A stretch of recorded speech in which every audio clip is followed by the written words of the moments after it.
নমস্কার বন্ধুরা, study success YouTube চ্যানেলে আরও একবার স্বাগত জানাই। আজকে আমরা পঞ্চম শ্রেণীর দ্বিতীয় পর্যায়ক্রমিকের পরিবেশের 8 নম্বর পেজটা আলোচনা করব। মালদা ফজলি আমের জন্য বিখ্যাত। আমাদের দেশ স্বাধীন হয় 1947 সালে। কুলিক পাখিরালয় রায়গঞ্জে প্লেগ রোগীদের সেবা করেছেন ভগিনী নিবেদিতা। মাস্টারদা নামে পরিচিত ছিলেন সূর্য সেন। বাঁশের কেল্লা বানিয়েছেন তিতুমির। দুয়ের দাগ। সোনার বাংলা গানটি কার লেখা? রবীন্দ্রনাথ ঠাকুর। 2.2 রয়্যাল বেঙ্গল টাইগার কোথায় দেখা যায়? সুন্দরবনে। 2.3 কৃষ্ণনগর কিসের জন্য বিখ্যাত? মাটির পুতুল। 2.4 একশৃঙ্গ গন্ডার কোথায় দেখা যায়? জল্লাপাড়া। 2.5 বঙ্গভঙ্গ কত সালে হয়? 1905 সালে। 2.6 কাকে গান্ধীবুড়ি বলে? মাতঙ্গিনী হাজরা।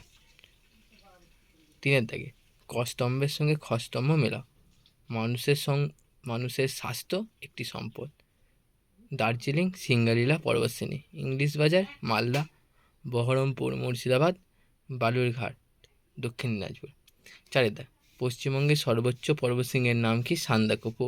আগে কীটনাশক হিসেবে নিম পাতা ব্যবহার করা হতো। ধান কাটা ও ঝাড়ার আধুনিক যন্ত্রের নাম হারভেস্টার। কিছু মাটির সজীব উপাদান। লেজে ভর দিয়ে লাফিয়ে চলে চ্যাং মাছ। ভিডিওটি ভালো লাগলে চ্যানেলটি অবশ্যই সাবস্ক্রাইব করে লাইক করে দেবেন।